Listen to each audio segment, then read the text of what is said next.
dan salam sejahtera. Saya Muhammad Azhar dari grup The Fighter akan membentangkan topik tingkah laku dari perspektif psikologi dan Islam. Kumpulan kami terdiri daripada 9 orang ahli kumpulan yang berperanan penting menyiapkan tugasan. Baiklah, saya mulakan pembentangan pada hari ini, iaitu definisi perspektif psikologi Islam. Daripada sudut psikologi, perspektif psikologi Islam adalah berasaskan Al-Quran dan ilmunya bersifat menyeluruh dalam membicarakan perkara yang berkaitan dengan roh dan jasad. Perspektif psikologi Islam juga dikenali sebagai ilmu nafsi atau ilmu jiwa. Di dalam Al-Quran terdapat beberapa istilah yang dikaitkan dengan ilmu psikologi, iaitu nafs, qalb, aql, dan ruh. Kemudian saya akan teruskan perbincangan berkaitan konsep asas psikologi dan pembentukan tingkah laku manusia. Konsep asas psikologi dan pembentukan tingkah laku manusia dapat diterangkan melalui beberapa konsep, iaitu yang pertama konsep fitrah manusia, konsep yang kedua ialah konsep potensi manusia, yang ketiganya keperluan hidup manusia, dan yang keempatnya adalah berkaitan konsep motivasi manusia. Keempat-empat konsep ini mampu menerangkan tingkah laku manusia.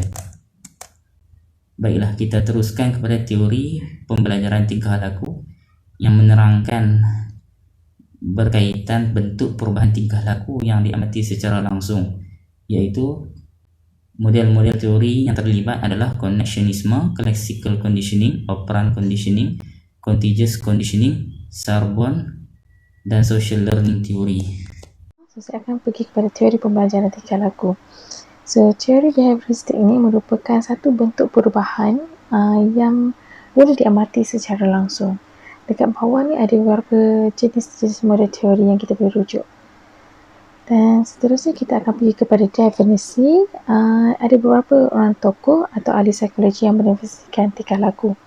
Salah seorangnya adalah Carl Rogers, yang beliau mendefinisikan tingkah laku itu mengikut persepsi diri dan keadaan, di mana jika seseorang itu mempunyai konsep diri yang tinggi ataupun konsep diri yang lebih positif, seseorang itu cenderung untuk berinteraksi dan bertindak dengan lebih yakin dan sebagainya lah.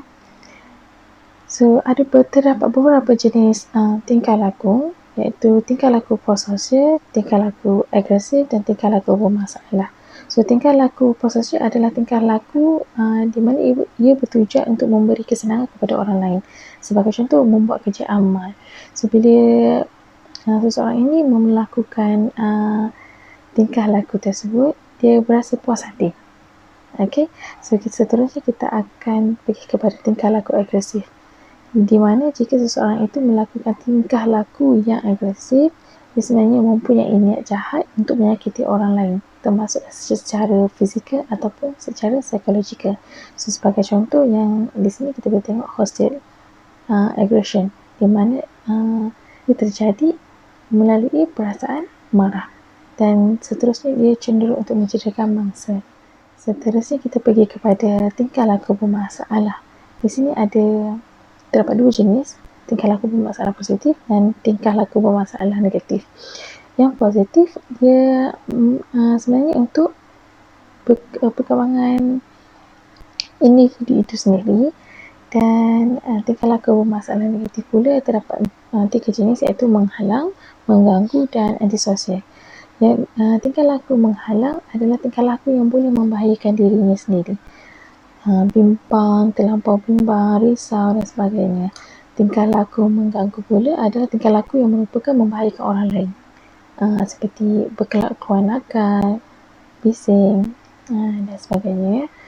Dan yang terakhir, tingkah laku antisosial. Tingkah laku antisosial adalah merupakan tingkah laku yang boleh membahayakan orang lain dan boleh membahayakan diri sendiri. Terdapat beberapa teori berkaitan dengan tingkah laku, antaranya ialah teori pelaziman Pavlov, dan teori ini menyatakan bahawa pembelajaran berkaitan dengan rangsangan dan juga tindak balas.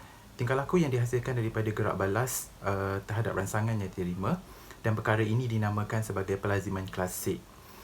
Satu eksperimen dijalankan oleh Ivan Pavlov, di mana kajian ini dijalankan ke atas ekor anjing bagi membuktikan teori pembelajaran ini berlaku dengan berkesan dan Pavlov mengkaji rangsangan yang menghasilkan air liur daripada anjing yang kelaparan dan bertindak balas apabila makanan diberikan. Dalam teori pelaziman Pavlov ini, hasil menunjukkan bahawa terdapat beberapa konsep penting dalam proses pembelajaran dan juga pembentukan tingkah laku.